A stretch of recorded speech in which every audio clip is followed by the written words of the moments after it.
Hello students, once again I welcome you on my YouTube channel. How are you? Hope you people are safe at your home. Take care of yourself because the condition is getting worse day by day. Be connected with us. We will try to solve your all problems, your all queries. You can write in a comment box. Today I am here with class 12 Indian Economic Development and we are going to start chapter 3, Features, Problems and Policies of Agriculture. So in this chapter we will discuss about the agriculture and related topics. Okay. So before starting the topic, I think we should discuss about the previous chapters.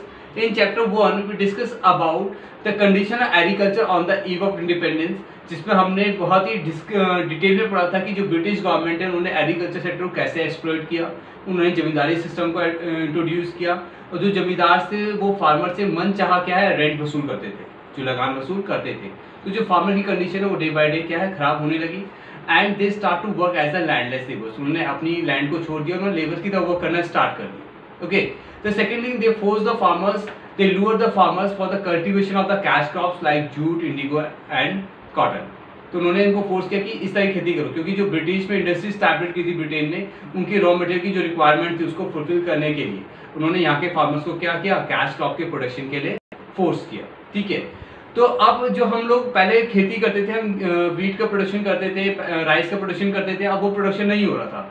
तो of course जो हमारी requirement है वो fulfil नहीं हो पा रही थी। इसकी वजह से जो दूसरी कंट्रीज है उनके ऊपर हमारी डिपेंडेंसी बढ़ गई फूड ग्रेन्स की रिक्वायरमेंट को लेकर। ठीक है, अब जो फूड ग्रेन्स पहले हम अपने लिए उगाते थे अब वो अपने लिए भी नहीं हो रहा था, तो उसके बदले हमें क्या करना पड़ा, दूसरी कंट्री से इंपोर्ट करना पड़ रहा था। ठीक है, तो एक तो जो एग्रीकल्चर सेक्टर की जो कंडीशन खराब हुई वो ब्रिटिश गवर्नमेंट ने उसे पूरी तरह से क्या कर दिया, डिस्ट्रॉय कर दिया। ठीक है, सेकेंड चैप्टर में हमने पढ़ा प्लानिंग कमीशन के बारे में कि आफ्टर इंडिपेंडेंस जो 15 अगस्त 1947 के बाद जो कंट्री की जो कमान है वो हमारे अपने हाथों में आ गई, तो इसे रिकंस्ट्रक्ट करने की जरूरत थी।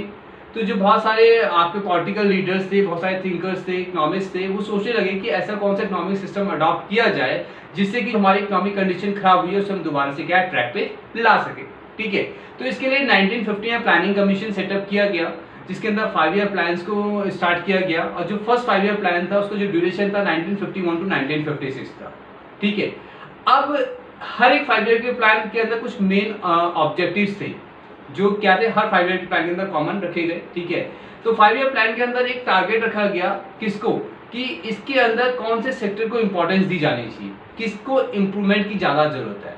तो क्योंकि हमारी जो इकोनॉमी है वो एग्रीकल्चर इकोनॉमी है, about 75% of the working population was engaged in agriculture sector, तो that's why they give the importance to the agriculture sector in first 5 year plan.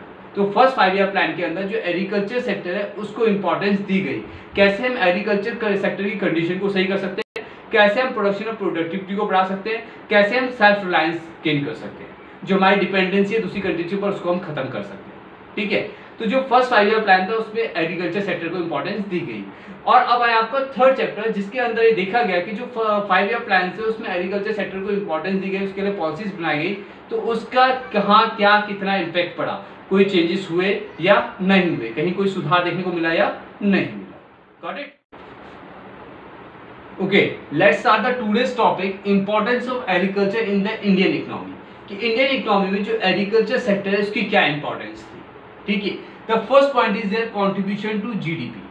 जो जीडीपी कंट्रीब्यूशन है उसकी बात करेंगे, जो एग्रीकल्चर का कंट्रीब्यूशन था जीडीपी में। ठीक है, तो अभी मैं आपसे बता चुका हूं, अभी आपसे डिस्कस कर चुका हूं कि about 75% of working population was engaged in agriculture activities, तो its contribution was maximum in the GDP, it was about 50 to 51%। ठीक है, तो जो एग्रीकल्चर सेक्टर है उसका जो कंट्रीब्यूशन जीडीपी में वो अबाउट 50 और 51% था।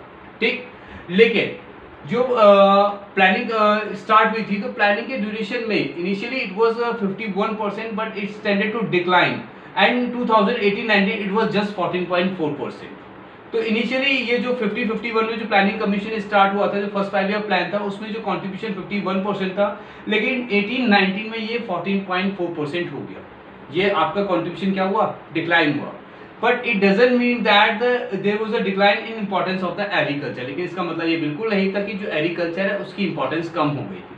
ठीक है, आप सोच रहे होंगे कि डिक्लाइन हुआ है तो इसका मतलब एग्रीकल्चर की इंपॉर्टेंस कम हुई है, लोगों ने एग्रीकल्चर को अवॉइड करना स्टार्ट कर दिया, लेकिन ऐसा नहीं था। इसके भी जो फैक्ट था, जो रीजन था वो ये था कि it indicates growth of secondary and tertiary sector.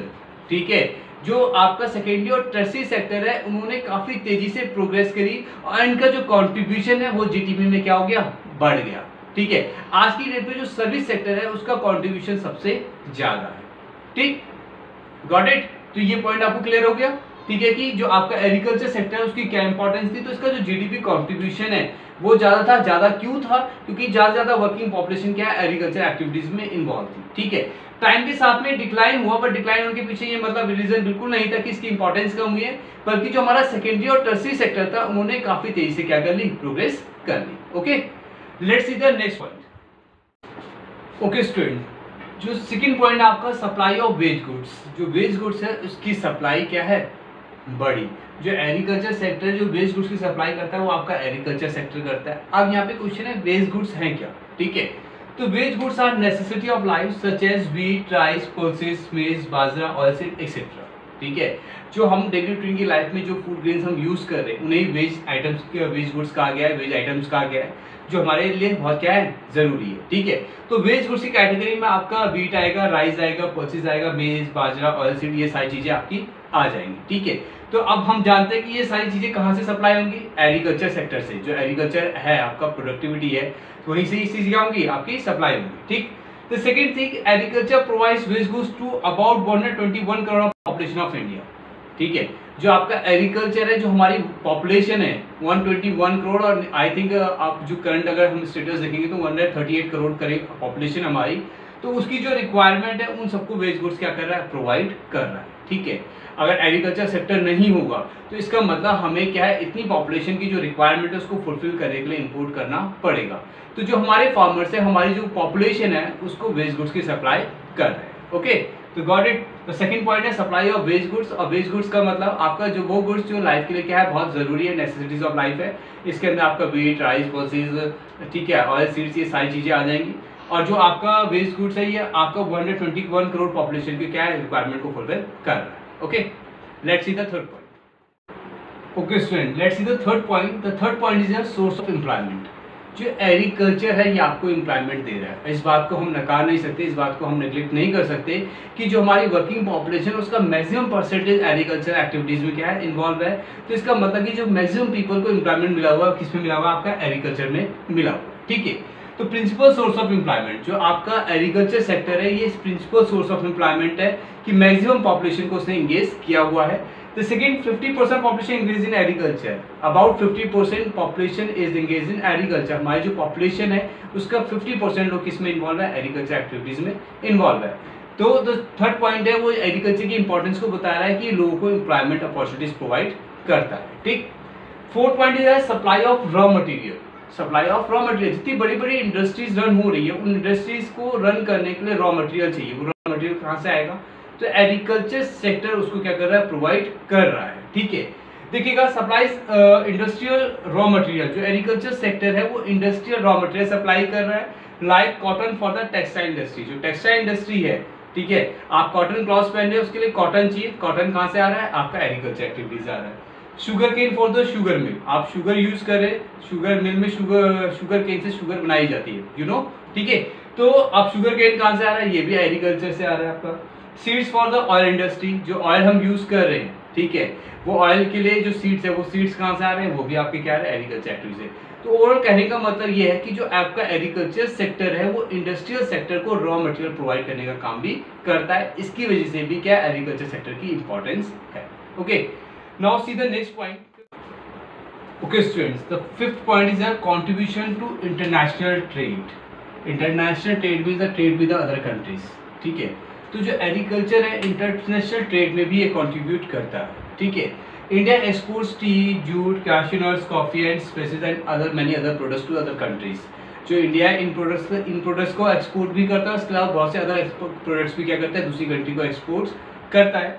And export are a source of forex. जो एक्सपोर्ट हम कर रहे हैं ये कहीं ना कहीं फॉरेन एक्सचेंज को अर्न करने में आपकी हेल्प करेगा।